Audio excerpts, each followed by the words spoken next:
Madam, तुमच्यावर भ्रष्टाचाराचा आरोप झाला, तो सिद्ध झालाच नाही आणि त्याच्यानंतर तुम्ही कशा पद्धतीने खंडन केलं, त्याविषयी काय सांगू शकता? खरं तर ज्या कामाविषयी माझी चौकशी चालू होती, सगळ्यात महत्त्वाचं म्हणजे ते काम माजी सरपंच जयश्री रमेश धुमाळ यांच्या काळात झालं होतं. प्राथमिक शाळा दुरुस्तीचं काम होतं आणि ते बिल मी सरपंच झाल्याच्या नंतर ते माझ्या काळात जमा झाल्याच्या नंतर मी क्रेडिट बिलं पाहिली, नोंदवही पाहिली, मूल्यांकन पाहिलं आणि सगळ्यात महत्त्वाचं म्हणजे ते बिल झेडपीने जमा केलं होतं.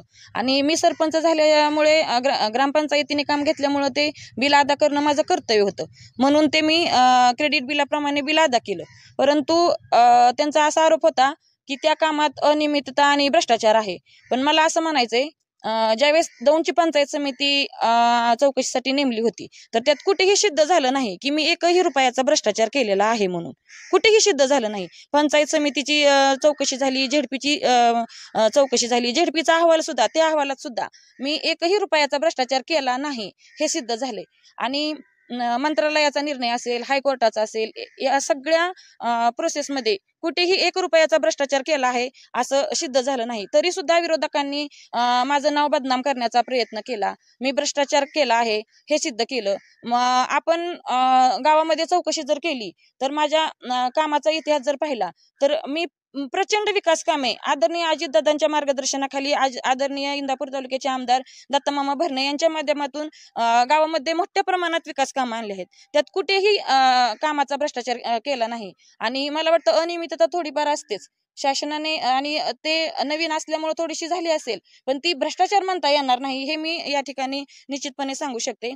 कारण मला वाटतंय की विरोधकांनी असं हे केलं की मोठ्या प्रमाणात भ्रष्टाचार केला, पैसे खाल्ल्याचे माझ्यावर आरोप झाले. मला या ठिकाणी आवर्जून सांगायचंय की जे लोक म्हणतात पैसे खाल्ले, त्या लोकांना मला एक सांगायचंय की मी माझं मानधन 2250 मला मानधन शासन देत होतं.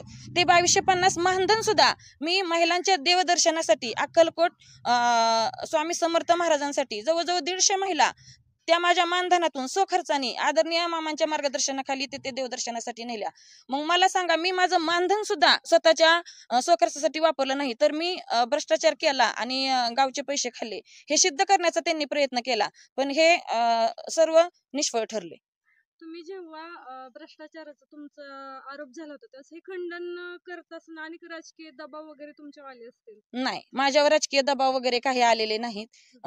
मुळातच मामा कधीच गावच्या राजकारणात हस्तक्षेप करत नाहीत. उलट मामावरच आरोप करण्याचे प्रयत्न केले, परंतु मामा कधीच गावच्या राजकारणात हस्तक्षेप करत नाही. जी सत्तेची बाजू आहे ती सत्तेचीच बाजू आहे. आणि मला वाटतं मी खंडन केलं म्हणण्यापेक्षा आज आपण बघत आहात सर्व महिला आनंदित आहेत. सर्वांना माहिती आहे की मी भ्रष्टाचार केला नाही आणि हे सिद्ध झाले. सुप्रीम कोर्टाने मला सर्वोच्च न्याय दिलाय. जेव्हा मॅडम, जो आरोप झाला होता की भ्रष्टाचाराचा आरोप झाला होता, तो किती सालातला होता? मला वाटतंय माझी नेमणूक 9 फेब्रुवारी 2021 ला झाली. आरोप किती साली, भ्रष्टाचार किती साली झाला होता असा तुमच्यावर आरोप? ते 19-20 ला काम झालं होतं सर. 2019 साली तर तुम्ही सरपंच नव्हते मी सरपंच त्यावेळेस. तुमच्यावर जे आरोप कसे काय झाले? ते राजकीय सूडबुद्धीने झाले सर. जर तुम्ही पदावर नव्हता, त्या काळात तुमचा कार्यकाल नव्हता, तर तुमच्या 2019 सालाचे आरोप झाले, त्यात काय ऑडिट पॉइंट वगैरे निघाला होता का त्यात? नाही, ऑडिट नंतर झालं, पण ऑडिट झालं होतं त्या कामाचं. ऑडिट पॉइंट मध्ये नव्हतं.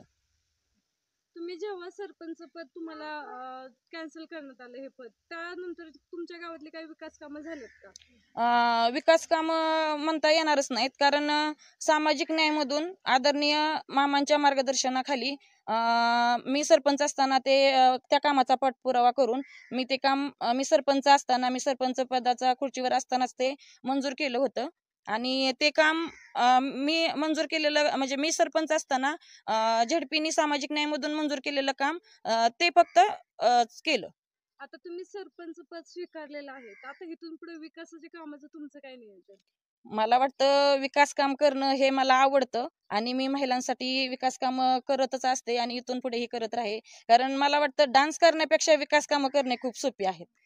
कारण विकास काम करायला मला आवड आहे आणि मला वाटतं जीवन उन्नती अभियानापासून महिलांना पाककलेचं प्रशिक्षण असेल, शिवणक्लासचे प्रशिक्षण असेल, देवदर्शन असेल, म्हणजे सांस्कृतिक कार्यक्रम असेल. आम्ही अगदी पंचमीचा कार्यक्रम सुद्धा महिलांसाठी इथं साजरा करत होतो.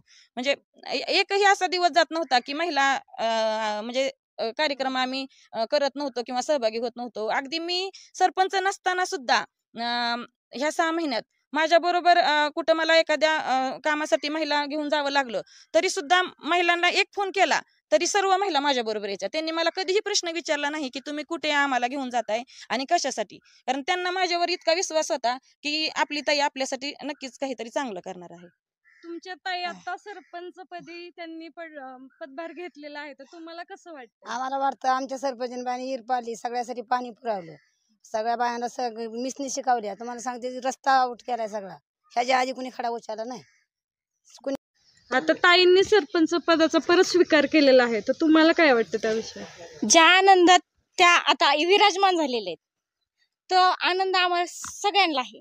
कारण का ह्या आधी विकास झालेला नाही गावाचा, पण त्या जशा सरपंचपदी विराजमान झाल्या तोपर्यंत एवढा विकास गावाचा झाला नव्हता. आणि महिलांसाठी त्यांनी सक्षमीकरण केले, म्हणजे जास्त प्रमाणात बचत गट म्हणा, मिशन क्लास म्हणा, ह्यात त्यांनी आम्हाला भरपूर प्रमाणात साथ दिलेली आहे. आणि अशीच त्यांनी महिलांना पण साथ दिली पाहिजे. पण असे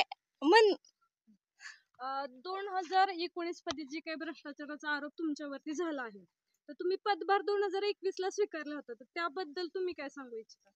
मुळात 2019 हा माझा कार्यकाळ नव्हताच. मी 9 फेब्रुवारी 2021 ला पदभार माझा स्वीकारलाय आणि जे काम माझ्या काळात झालंच नाही त्याचा आरोप माझ्यावर करण्याचा प्रयत्न केला. मॅडम, तुमच्या या अडचणीच्या काळामध्ये तुमच्यावर भ्रष्टाचाराचे अनेक आरोप झाले. तुमच्या अनेक सुनावण्या झाल्या, कोर्ट कचेऱ्या झाल्या. यामध्ये तुम्हाला कुटुंबाची आणि राहुल भोई यांची एक साथ मिळाली अशी एक जोरात गावामध्ये चर्चा आहे. तर या कुटुंबाच्या अडचणीच्या काळातल्या साथीकडे कसं बघता, काय सांगा? नक्कीच.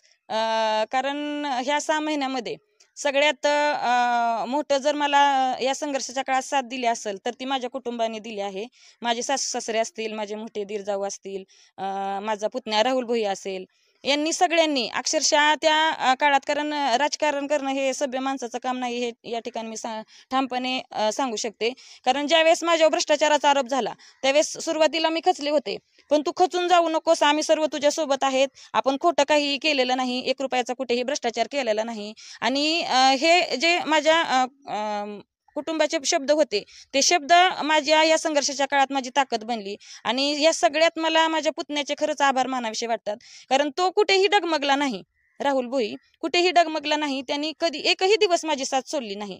ज्यावेळेस सुप्रीम कोर्टाचे जे डॉक्युमेंट्स होते ते डॉक्युमेंट्स आम्हाला दौंड पंचायत समिती, इंदापूर पंचायत समिती, इंदापूर तहसील, आयुक्त कार्यालय, जिल्हा परिषद पुणे, हायकोर्ट, त्यानंतर मुंबई मंत्रालय या ठिकाणी ज्यावेळेस हे पोहोचवायचे होते ह्यावेळेस अगदी राहुल भोई माझ्या बरोबर सक्षमपणे उभा राहिला. आणि मला वाटतं या ठिकाणी जी मी आज बोलते आहे किंवा सरपंच म्हणून उभी आहे ते केवळ आणि केवळ माझ्या कुटुंबाने. एवढंच काय, माझे पती ग्रामविकास अधिकारी आहेत, ते कधीही राजकारणात नसतात.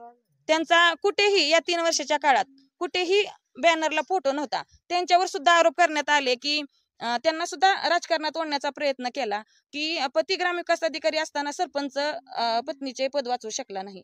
आणि मला वाटतं माझे पती ग्रामविकास अधिकारी होते, आहेत आणि राहणार आहेत, म्हणूनच आज मी सरपंच म्हणून जास्तीत जास्त चांगल्या प्रकारे काम करू शकते आहे. शेवटचा प्रश्न तुम्हाला, की आता तुम्ही आजच सरपंच पदात आज पदभार स्वीकारला, तर गावच्या विकासासाठी, ग्रामस्थांसाठी काय नवीन नियोजन काय केलंय का? हो, केलेला आहे. मी सरपंच असताना आदरणीय मामांनी 44 लाख निधी मंजूर केला होता. त्याच्यातील 10 लाखाचं काम ह्या 6 महिन्यात झालंय आणि आता 34 लाखाचं विकास काम आदरणीय मामांच्या मार्गदर्शनाखाली करणार आहे. आणि मला वाटतं महिलांसाठी जास्तीत जास्त मी प्राधान्य देईन.